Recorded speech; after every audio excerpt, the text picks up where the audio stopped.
The reason I played that video was because it has everything to do with our topic this morning, Mark chapter 6.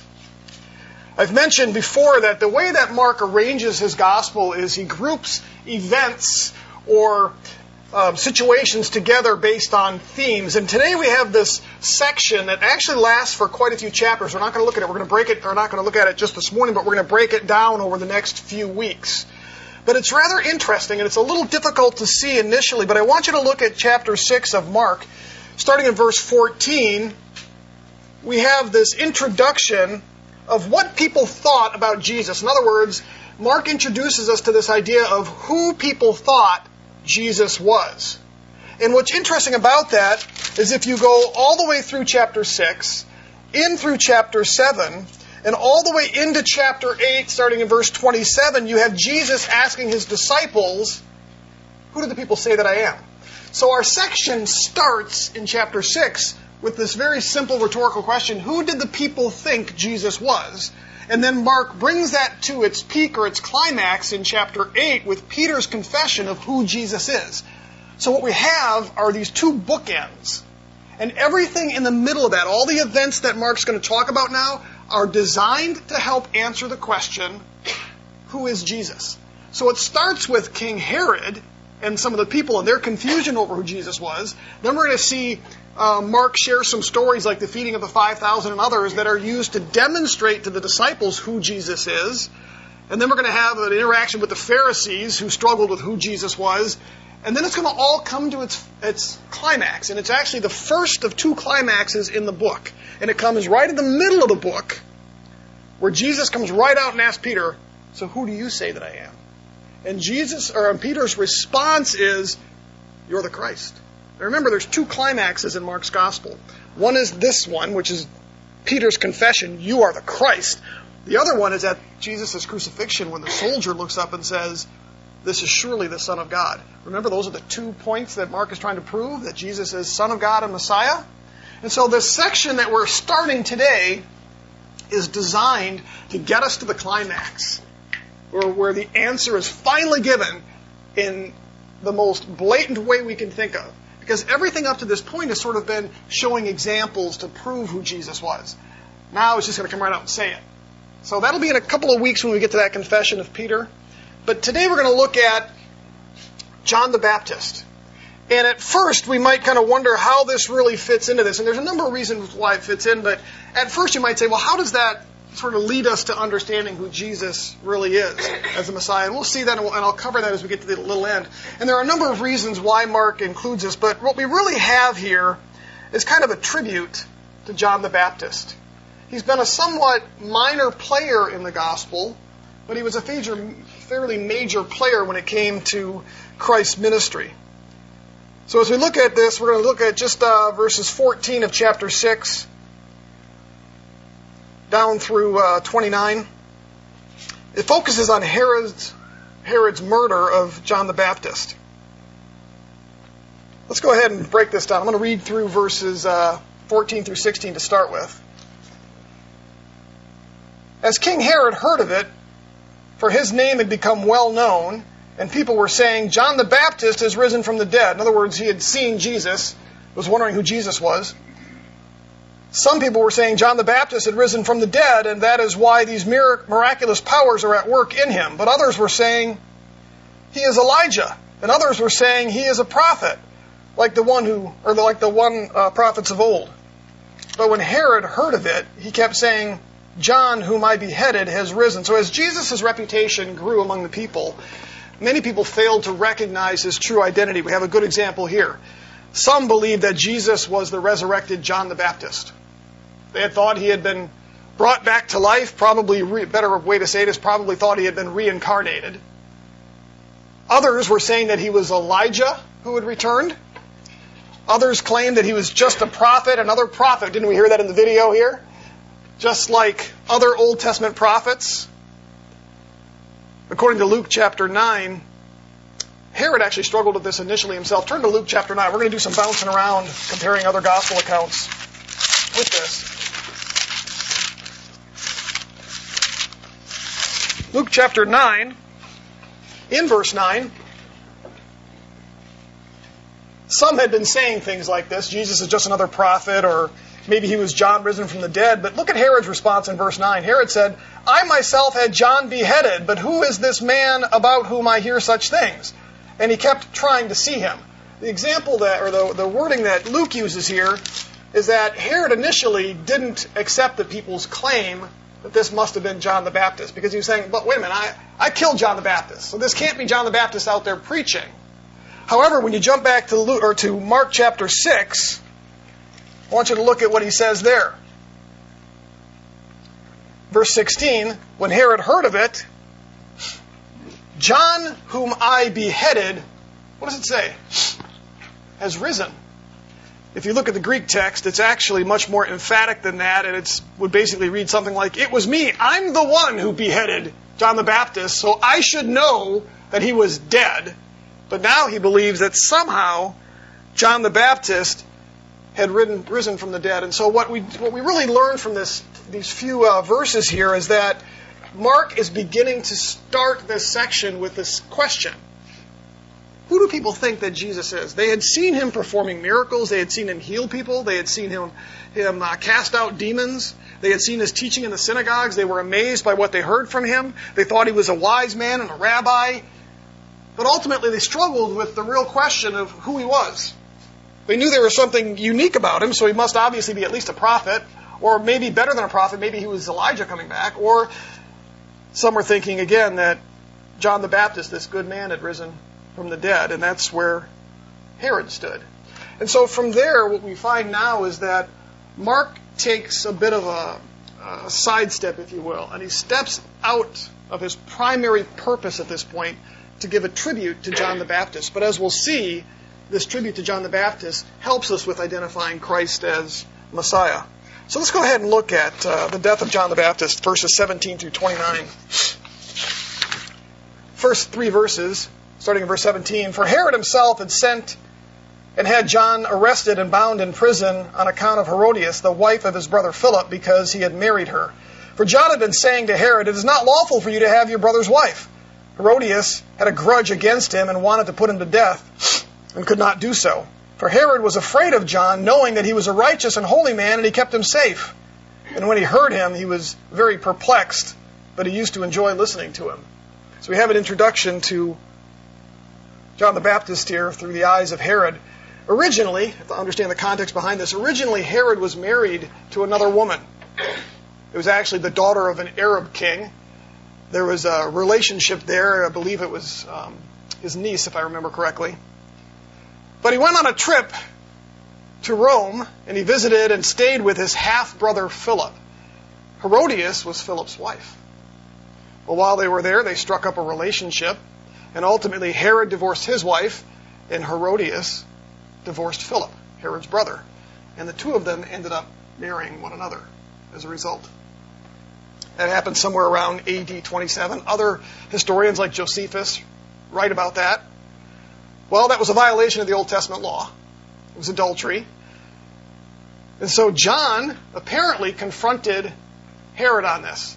And according to the text, it says that he did it repeatedly because, the tenses that are used there, he had been saying to Herod. So it came up on more than one occasion. Now, we don't know if he had a personal relationship with Herod or if he just did it publicly.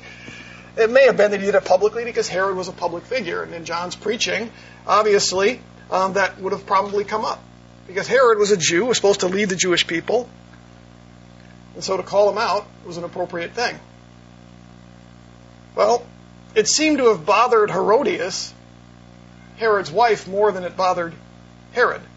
If you look at verse 17, it says that Herod actually sent and had John arrested on account of who? Herodias, his wife.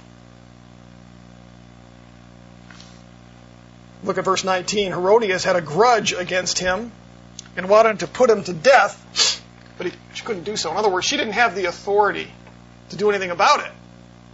But she obviously had a grudge against him. The text here tells us that to protect John the Baptist, then, Herod had him arrested.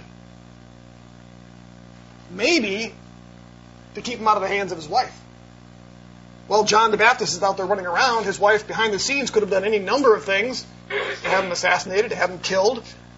We're not really sure, but it appears, based on the text here, that Herod arrested John and had him put in prison. John spent about 1.5 years in prison. And so it says here that Herod, during that time, enjoyed listening to him. It also said that he was afraid of him. Why was he afraid of him? Because he said he was a righteous man. It's rather interesting. John the Baptist is calling out Herod about his sin, and yet we see that Herod still thought he was a righteous man, and he also enjoyed listening to him. Must have pricked his heart to some degree, but not enough to obviously get him to confess his sin. So what happens? Well, look at verses 21 and following. A strategic day came when Herod, on his birthday, gave a banquet for his lords and military commanders and his leading men of Galilee. These are all the prominent men in his cabinet and otherwise. When the daughter of Herodias herself came in and danced, she pleased Herod and his dinner guests. And the king said to the girl, "Ask me for whatever you want, and I will give it to you." And he swore to her, "Whatever you ask, I will give it to you, up to half of my kingdom." Well, she must have been some dancer, huh? And she went out and said to her mother, "What shall I ask for?" Well, here we have Herodias' opportunity. "What shall I ask for?" And she said, "The head of John the Baptist." Immediately she came in a hurry to the king, Herod, and asked, saying, "I want you to give me at once the head of John the Baptist on a platter." And although the king was very sorry, yet because of his oaths, the promises he had made in front of all of these individuals, he was unwilling to refuse her. So what did he do? Well, immediately, verse 27, the king sent an executioner and commanded him to bring back the head of John the Baptist. And he went and had him beheaded in prison. He brought his head on a platter, and he gave it to the girl, and the girl gave it to her mother. When his disciples heard about this, they came and took away his body and laid it in the tomb. So what we have there is the death of John the Baptist. He died as a martyr. Again, he was probably in prison, it sounds like, for about 1.5 years. We'll find out later his ministry didn't really end with him being in prison.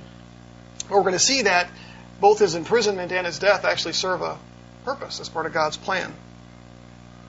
So let's look at why Mark might have included this in here again, because we're going to find that as we go through the rest of it, the miracles and other things he shows all sort of point back to try to answer the question of who Jesus was. Why did Mark include this small section about the death of John the Baptist? I think one of the reasons is purely chronological. The next episode he's going to talk about is the feeding of the 5,000, and this happened right before the feeding of the 5,000. So even though Mark doesn't necessarily arrange things chronologically, this was a fairly prominent event that happened right before the next event that he's going to describe. So part of it might have simply been chronological for Mark to include it. Another reason is it explains Herod's paranoia. You can't just say that, well, it's not John the Baptist if you don't know John the Baptist is dead. And so it helps us understand why Herod might have been paranoid, because he was the one that put John the Baptist to death. And we know that Mark is a storyteller, and it fits the story well. He likes providing the details, and so we can see something about Herod here. It tells us something about sin, too. Oftentimes we can be confronted, we can recognize it, we can recognize the individual that's confronting us as being righteous, but we still don't necessarily respond the way that we should, and we see that in Herod. So it gives us some insight into Herod himself. Might be another reason why Mark included this in his gospel. However, I think the most important reason is that John's death was actually a fulfillment of prophecy and part of God's redemptive plan. Let's sort of break this down. I want you to turn to Mark chapter 1, verse 7.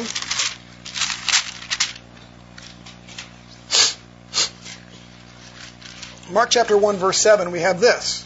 John the Baptist was preaching and saying, "After me, one is coming who is mightier than I, and I am not fit to stoop down and untie the thong of his sandals."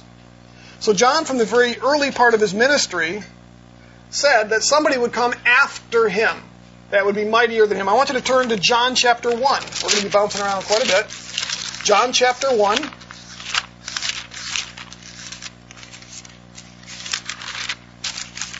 Starting in verse 19. This is a much broader description. chapter 1 of John, verse 19. This is the testimony of John the Baptist when the Jews sent to him priests and Levites from Jerusalem to ask him, "Who are you?" And he confessed and did not deny, but confessed, "I am not the Christ." They asked him, "What then? Are you Elijah?" And he said, "I am not." "Are you the prophet?" And he said, "No." And they said to him, "Who are you, so that we may give an answer to those who sent us? What do you say about yourself?" He said, "I am a voice of one crying in the wilderness, 'Make straight the way of the Lord,' as Isaiah the prophet said." Now they had sent from the Pharisees. They asked him and said to him, "Why then are you baptizing, if you are not the Christ, nor Elijah, nor the prophet?" John answered them, saying, "I baptize in water, but among you stands one whom you do not know. It is he who comes after me, the thong of whose sandal I am not worthy to untie." These things took place in Bethany beyond the Jordan, where John was baptizing. So basically we have John in this instance here describing that somebody would come after him, after his ministry. And I think that word there, "after," is important, because really it isn't until the death of John the Baptist that Jesus' ministry in some respects explodes in a good way. I want you to turn to John chapter 3, verse 22.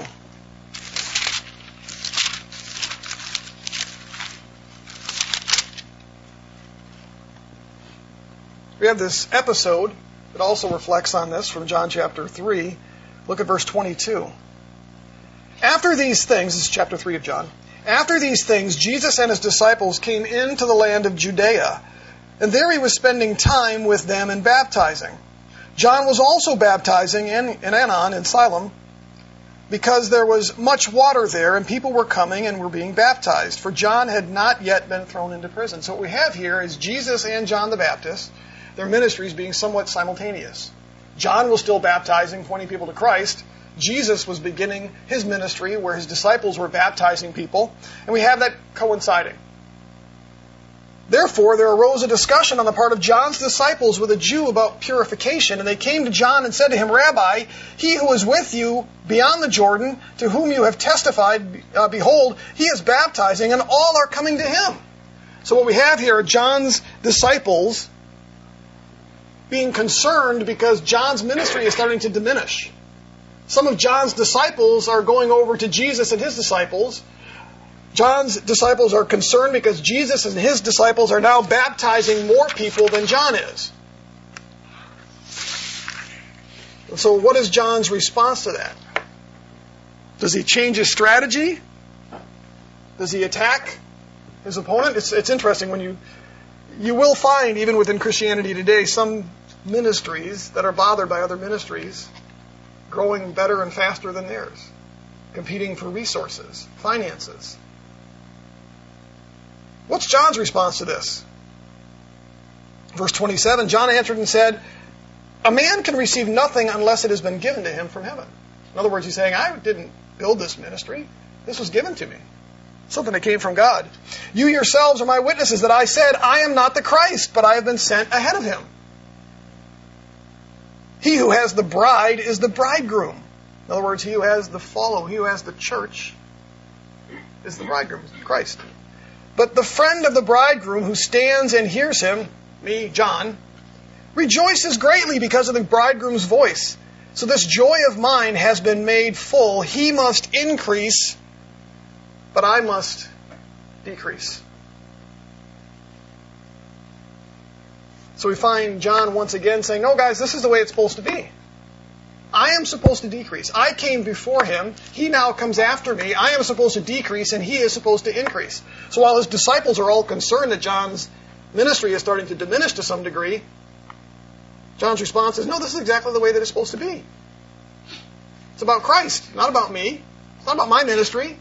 And he says, "My joy has been made full." Can you imagine that? He spends his time in the wilderness baptizing, being persecuted. And yet he's thrilled to see those people that he had pointed to Christ now leave his ministry and start following Christ and Christ's disciples. And he says that it made his joy full. Go back to Mark chapter 1, verse 2 and 4.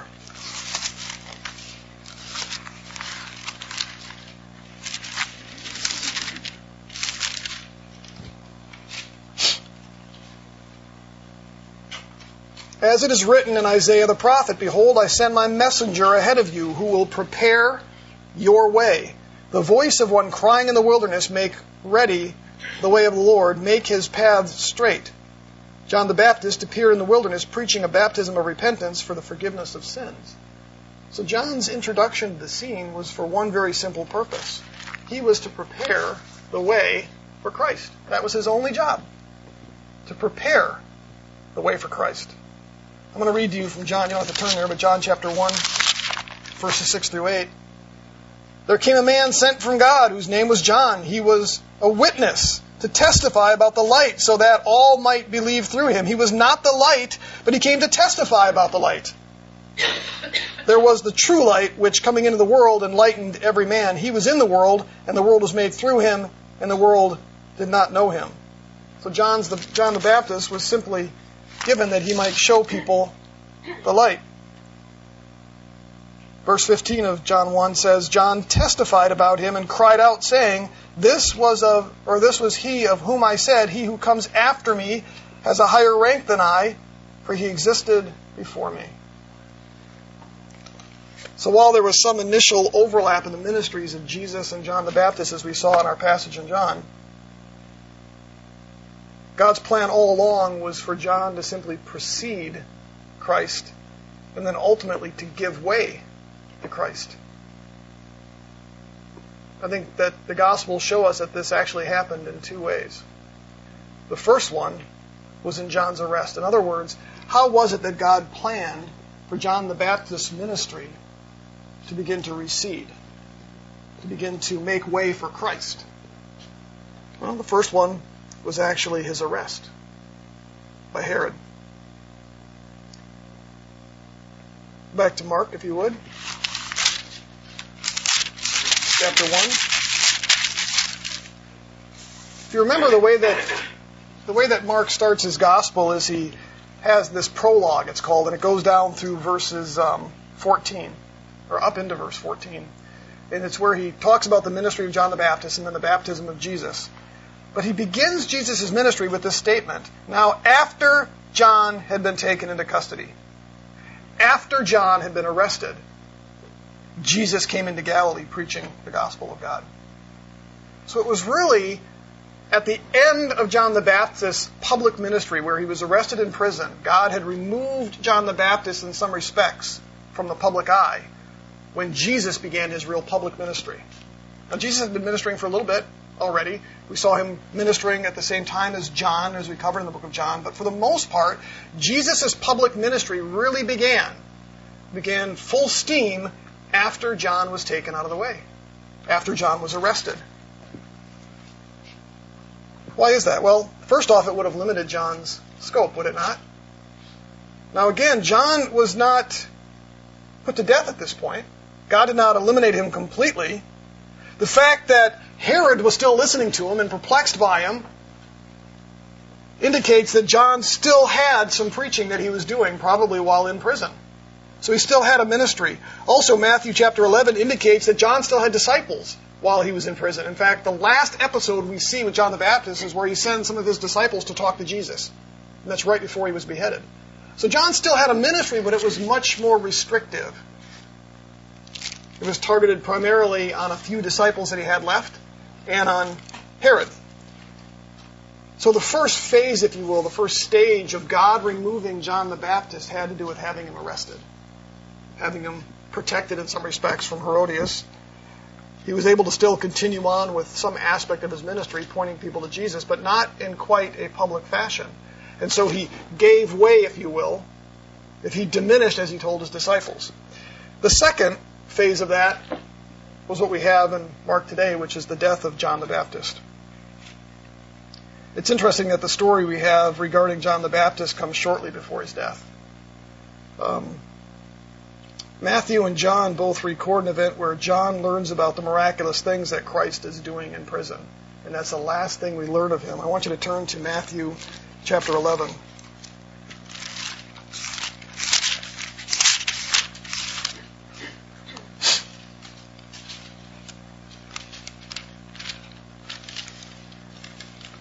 Matthew chapter 11, we'll just read starting in verse 1. When Jesus had finished giving instructions to his 12 disciples, he departed from there to teach and to preach in their cities. Now when John, while imprisoned, heard of the works of Christ, he sent word by his disciples.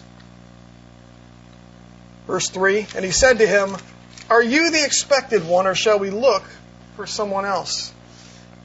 So John basically sends two of his disciples from prison to find Jesus, to ask specifically, are you the one that we have expected? Some people have interpreted this as John's wavering faith. I'm not so sure that's the case. When we look back, and you don't have to go there, but if I go back to John chapter 1, verse 29,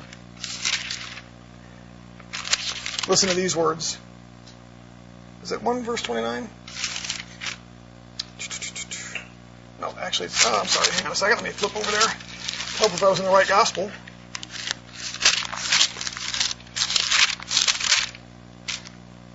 The next day he saw Jesus, this is John the Baptist, coming, and he said, "Behold, the Lamb of God who takes away the sin of the world." Does that sound like he's struggling?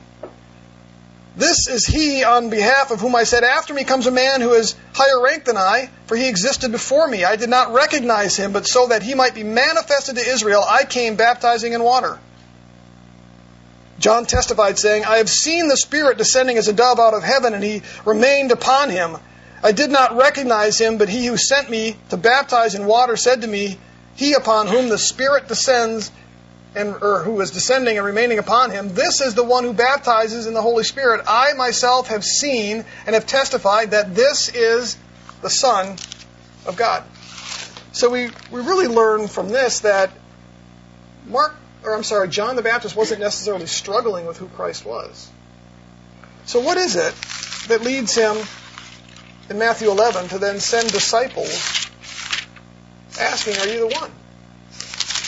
I think probably the easiest way for us to answer that is to say that there was a lot of misunderstanding of exactly what Messiah was supposed to be.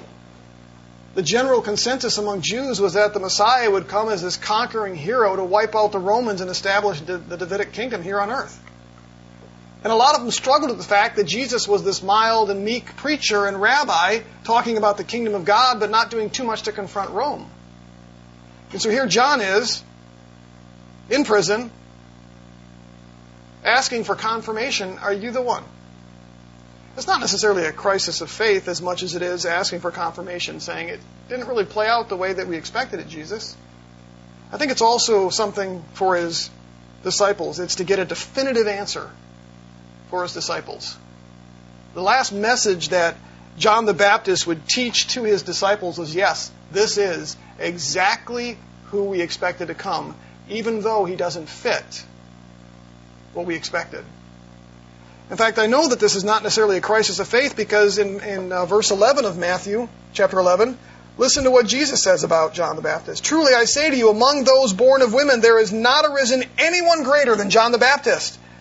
Yet the one who is least in the kingdom of heaven is greater than he." Jesus doesn't call him out and say, "John, you're struggling." No, where's your faith, John? Instead, he does nothing but praise John the Baptist. In fact, he actually answers it. Verse 4, he says, "Go and report to John what you have heard and seen. The blind receive sight, and the lame walk, the lepers are cleansed, and the deaf hear, the dead are raised up, and the poor have had the gospel preached to them. Blessed is he who does not take offense at me." That little reference there, "take offense at me," is probably a reference to those who expected Jesus to fit the bill of some kind of Messiah, and when he didn't, they were all upset. Because he didn't fit their impression of who the Messiah was supposed to be.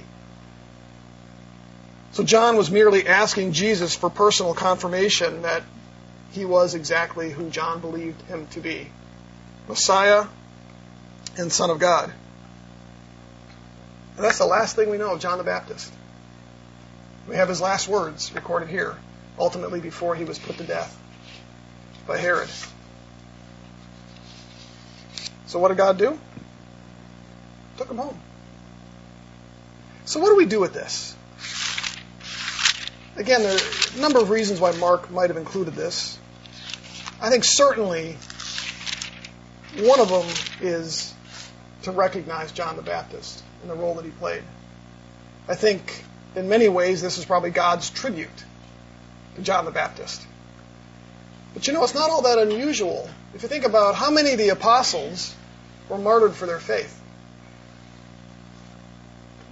If you look at the 11, not counting Judas, they were all martyred.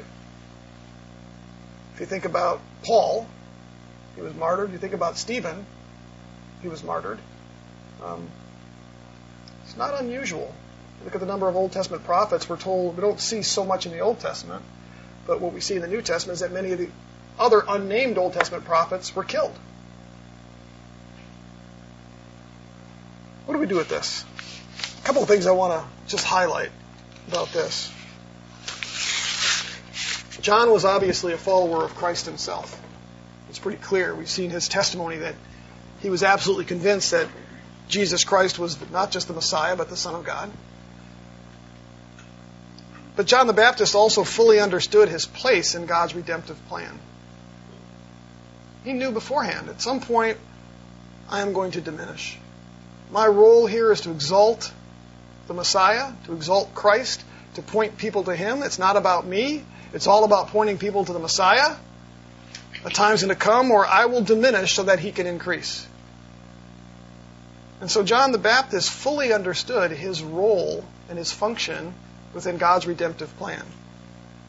And it's interesting that when he's at the end of his life, he says, my joy has been made full. That's where his joy came from. So the first thing I think we can learn from this is that it's important to fully understand our role and our place in God's redemptive plan.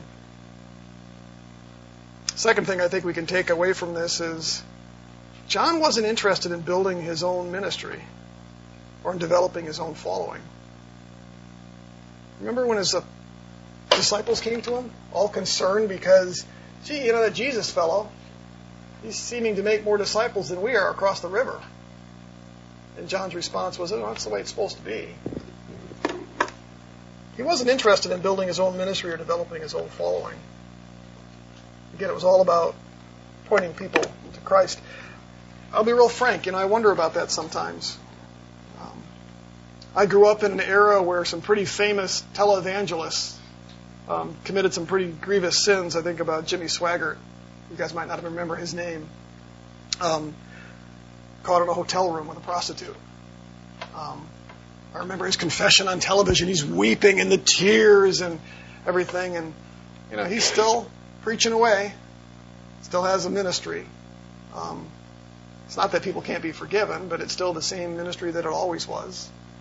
Deceiving people, and his son now is in his footsteps and following along with that. But anybody remember Jimmy Baker and PTL built Heritage USA, and there's this big theme park for Christians, and pilfered a bunch of money and ended up spending 8 years in prison as a result of it. I remember when he published the book, I Was Wrong. It was actually a pretty decent book, where he said, you know what? I was wrong. The gospel I preached was not right. I misled people.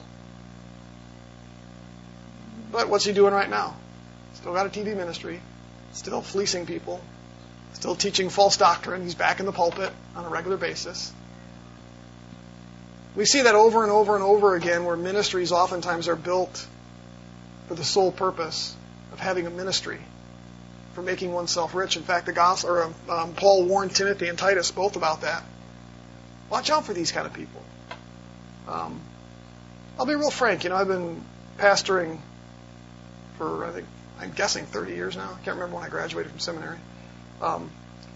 There is oftentimes the temptation to want to see people want to listen to your teaching or to start following your ministry.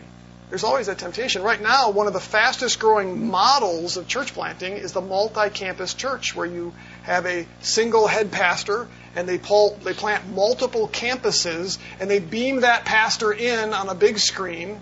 And I'm not saying it's always the case, but oftentimes there's a certain element of pride behind that. Look at what we built. We've just recently seen the downfall of James McDonald, the Harvest Church up in Chicago, 8-campus church where we have 20 or 30 ex-elders and church leaders that have come out and have provided thousands of pages of emails and documentation indicating that what drove a lot of that was pride. And again, I don't mean to demean MacDonald. There's some serious issues there, some serious sin issues that he needs to deal with. But my point is that oftentimes within ministry, it becomes this great temptation as the ministry becomes popular and as people begin to follow, that it becomes all about me. And I'm not saying it's always wicked in the sense that oftentimes it's just God is using me and I want to be used, and the bigger the ministry, the more I'm used. The more books I can publish, the more followers I can have. And oftentimes I think that's from a heart that wants to see people saved and wants to see people taught. But it can become a grave temptation. Because then when things don't go the way they should, or you get confronted or whatever, there's things you begin to do to protect yourself and to protect the ministry. And all of a sudden it's bigger than Jesus. Because it's now all about me. That's not what John the Baptist dealt with. His joy was made complete when he saw that my ministry is done. People are leaving me and they're now going to Jesus. That's exactly the way that it's supposed to be. Which is why it is somewhat tempting sometimes to be the one that stands up in the pulpit. To think people are following me, when that's not the point. The point is that they should follow Jesus. And if the one in the pulpit diminishes, so be it. And so John the Baptist wasn't interested in building his own ministry or developing his own following. Isn't the same thing true when it just comes to our own personal ministries? Not necessarily here, but doing things for our own attention, making ourselves look good because of our ministry. And it really isn't about us. It's all about Christ. That ought to be our heart. And we see that in John the Baptist. Another thing we can learn from John the Baptist here is that he kept to his mission. He even demonstrated boldness in the face of opposition, ultimately in prison and facing death as a result of Herod. Do you think it was difficult being John the Baptist? He's out there in the wilderness eating crickets and locusts. We don't realize that there was probably a significant amount of persecution that John the Baptist faced, because we see exactly what Jesus and his disciples faced. And we see that throughout the Old Testament. Anybody that wants to stand up for righteousness is often going to be persecuted. We see that today. And so one of the things we can learn from John the Baptist is that he didn't waver from his mission. But not only in the face of persecution, he stuck to what the mission was. It didn't become bigger. In other words, I'm the forerunner. My job is to point people to Christ, and that is what I'm called to do, and so that is what I'm going to do. Oftentimes what we find, and this is one of my biggest frustrations, one of the reasons why I've never really desired to pastor a church on a full-time basis with, basically be a senior pastor of a large church, I'll say a large church meaning 100, 150, 200 people, whatever it is because I'm not an administrator. My gift is not in running a church in that respect. I love to teach. I think that's why God has gifted me. Oftentimes, pastors have to be CEOs and have to be evangelists and have to be all these things. And some guys are good at that.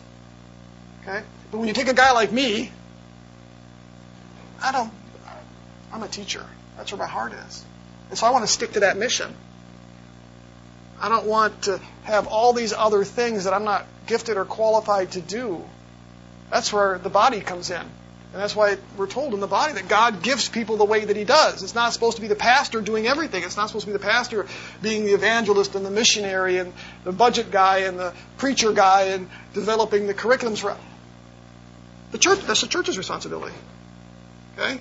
And oftentimes what happens is we try to fit into we take a square person and put him in a round hole. You are square. I am square. John the Baptist knew his ministry, knew what he was called to do. Had John the Baptist said, no, wait, it is about me building a bunch of following, and I can serve Jesus, but I'll make disciples, I'll keep baptizing, I'll keep growing my ministry. But that wasn't what he was called to do. He was content with what he was called to do. And I think the challenge for us then is figure out what you're called to do and do it. Just like John the Baptist. And do it in spite of the opposition you may face.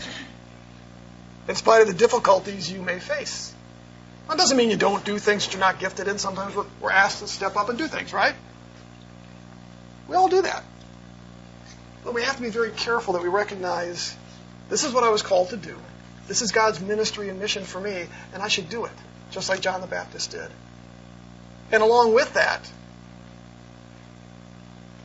to remain steadfast when challenged in that. I was reading some more articles about, my heart has really just been burdened for the last few years on the church in China. I was reading an article yesterday. I almost forwarded it on to you guys, but I don't want to fill your email inboxes with stuff. But it was written, there's a church called Early Rain Church in China that about a year ago, their doors were busted down and about 400 people arrested, and the pastor has been arrested and beaten and some other things. And one of the other pastors in the church that had been arrested along with the senior pastor wrote a fairly lengthy article about what he experienced through the beatings and other things that were happening within the police station when he was arrested.